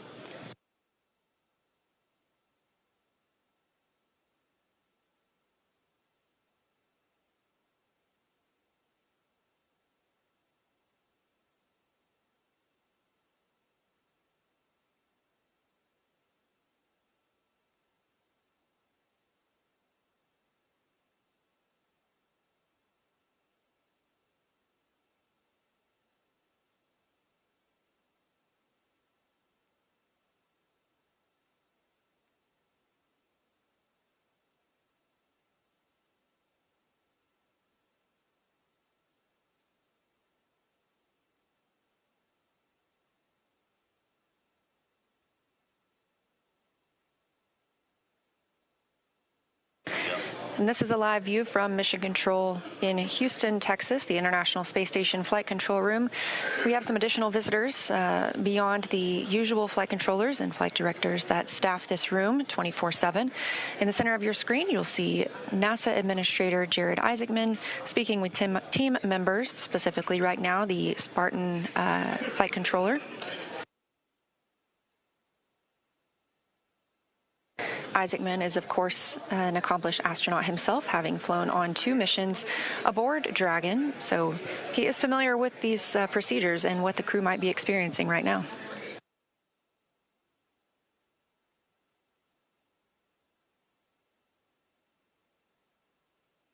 Back on the recovery ship, the teams continue to prepare to move Dragon to that egress platform. We'll get ready to officially welcome home the Crew 11 astronauts and cosmonaut. Again, that's NASA astronauts Zena Cardman and Mike Fink, JAXA's astronaut Kimya Yui, and Roscosmos cosmonaut Oleg Platonov, wrapping up a 167-day in space for these crew members.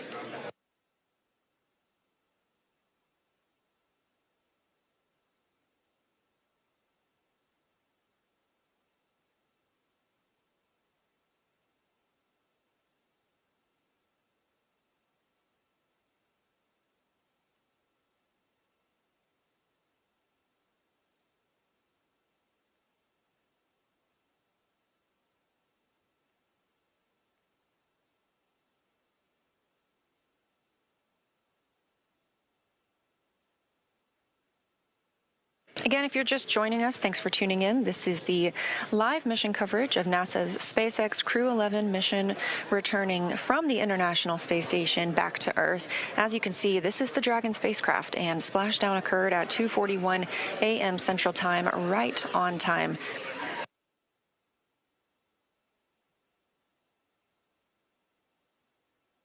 This crew undocked at 4:20 p.m. Central Time, so it was about a 9.5-hour ride from space back to Earth. They wrapped up 165 days aboard the International Space Station, 167 days in total for this mission. And we are seeing motion for Dragon. They are pulling it to the egress platform.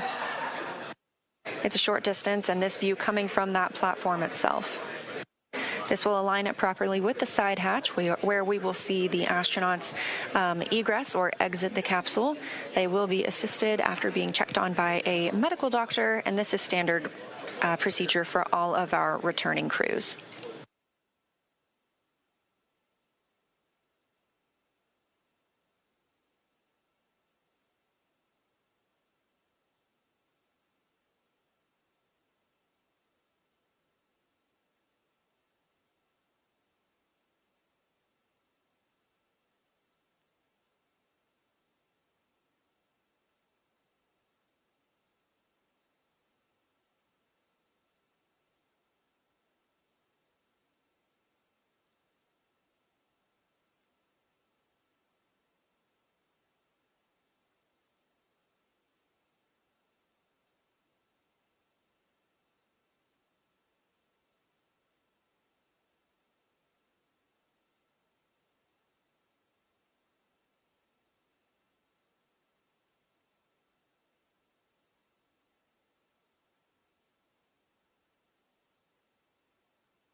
We are getting confirmation that the spacecraft hatch is ready to be Dragon opened. Again, SpaceX, this will be the stand first by time. for side hatch opening and egress.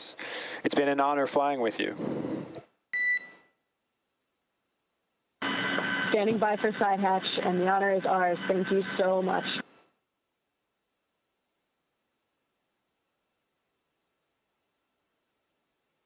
Good words from the Corps in SpaceX Mission Control to the crew. Again, with this side hatch open, this is the first breath of fresh air that this crew has gotten in 167 days since their launch back in August.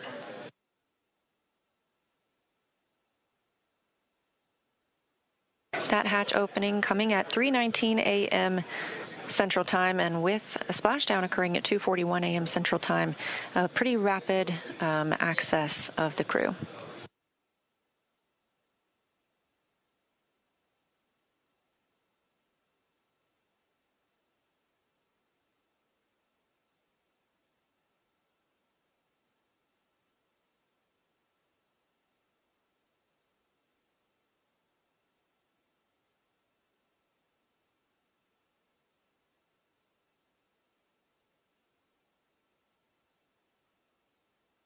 As previously discussed, the first team member to check on the crew is a SpaceX medical doctor, just giving them a once-over, making sure everyone's feeling all right and ready to exit the spacecraft.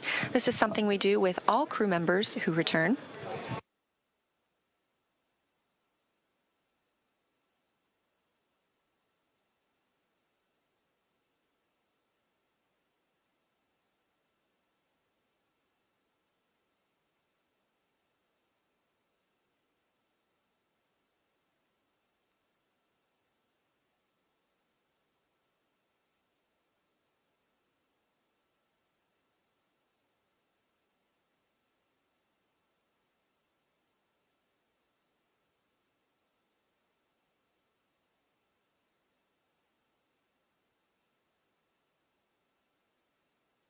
And getting a quick picture inside the capsule is NASA photographer Bill Ingalls.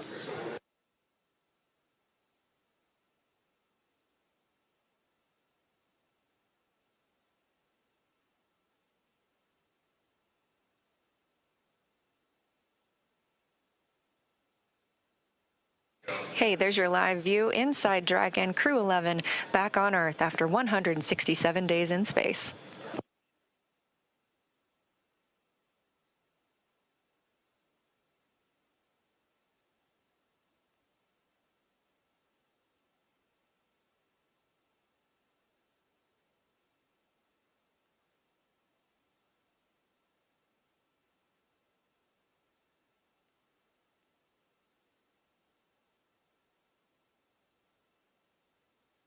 Again, next on the checklist for tonight is crew egress or exit.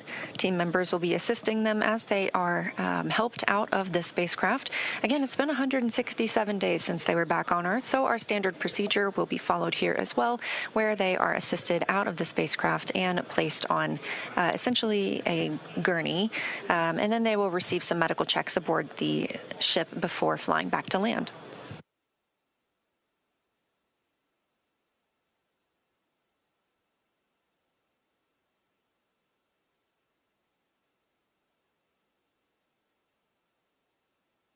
Team members inside the spacecraft from SpaceX's recovery team are helping remove some of those extra items that are in the spacecraft. You just saw the footrests being handed off. This will just make it easier for us to bring the crew out of the spacecraft.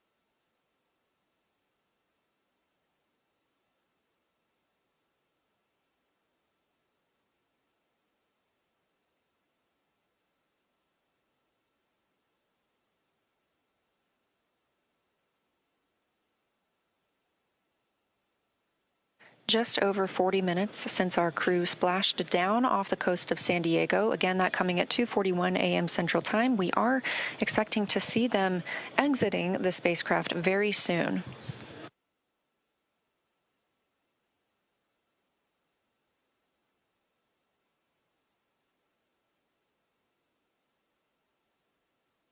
That's the chair the crew members will be helped into and moved back for their initial medical checks. Again, standard procedure for any returns on Dragon, as well as any of our crew members returning. If you've ever watched a crew return on a Soyuz spacecraft, we have a similar process where astronauts are carried from the capsule to waiting chairs and then carried again to a nearby medical tent.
Again, you're watching live coverage of Crew 11's mission and return from the International Space Station, having undocked at 4:20 p.m. Central Time on January 14th, just yesterday, and splashing down at 2:41 a.m. Central Time today, January 15th. We are now just awaiting the crew to be helped out of the spacecraft.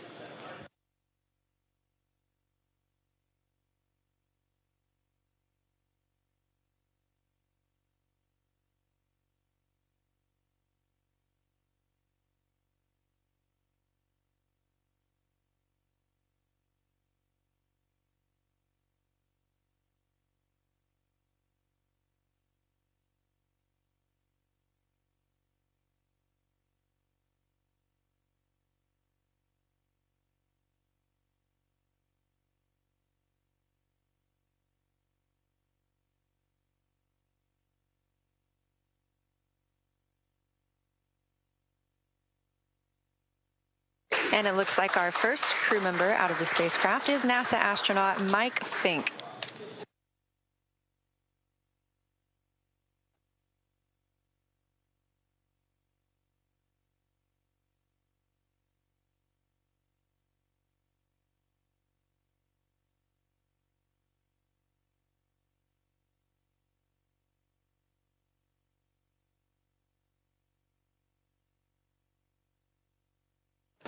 Yes, that's the pilot of the Crew 11 mission aboard Dragon. Fink now being taken to those standard medical checks.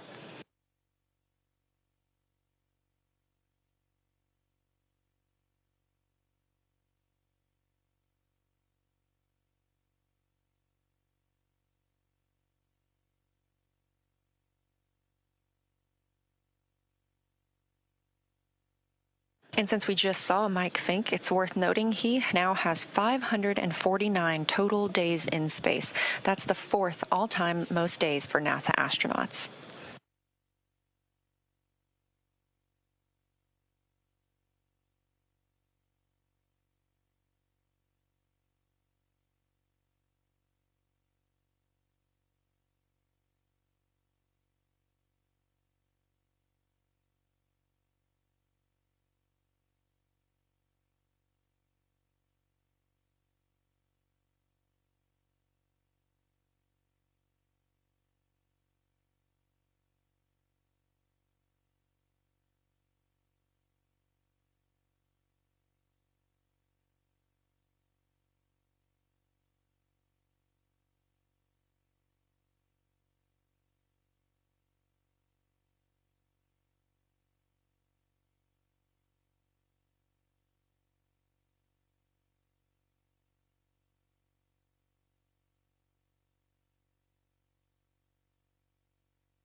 Standing by for our next crew member to exit the spacecraft.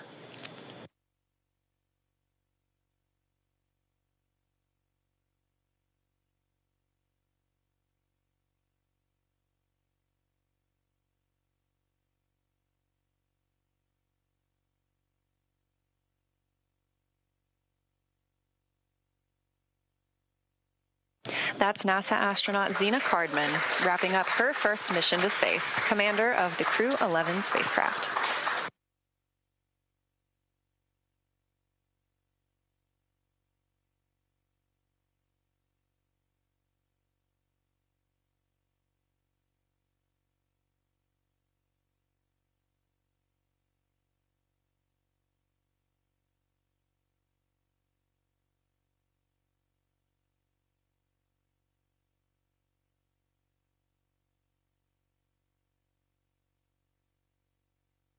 That's another footrest being handed out of the capsule, and we'll be standing by to see who is next to be brought out of the spacecraft. Again, you see them being helped onto these stretchers. They are being escorted back to their routine medical checks.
Our next crew member to exit the spacecraft is JAXA's astronaut Kimya Yui.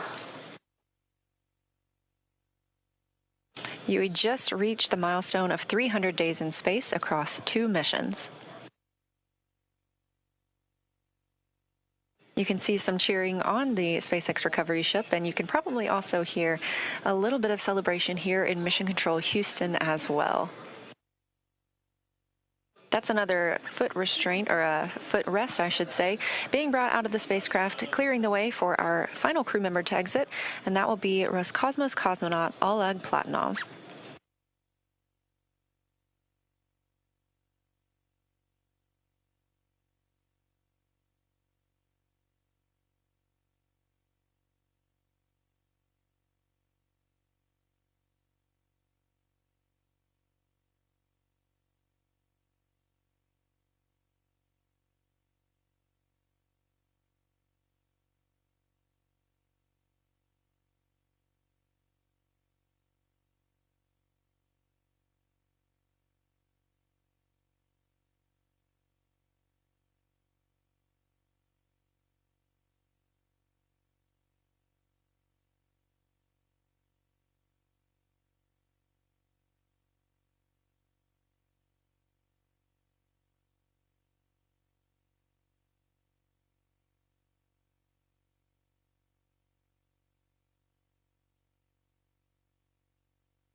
And we see the fourth crew member of Crew 11 being helped from the vehicle now. That is Roscosmos cosmonaut Oleg Platonov, also wrapping up his first mission to space.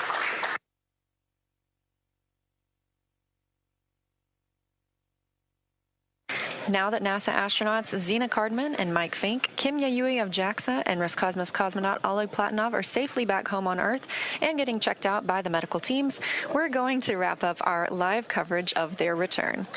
This crew's journey concludes following a launch on August 1st, 2025, aboard a Falcon 9 rocket to the International Space Station. It was the fourth flight for Fink, who now has 549 days in space, the second for Yui with 309 days in space, and the first flight for Cardman and Platonov, who now have 167 days in space. With their mission coming to an end, the crew began packing up their research and personal items for the return to Earth last week. The Soyuz MS-28 crew, including NASA astronaut Chris Williams and Roscosmos cosmonauts Sergei Kutsverchkov and Sergei Mikheyev, remain aboard the space station and will continue their mission through this summer. Crew 12 is currently scheduled to launch as soon as mid-February and will provide more information once that is available.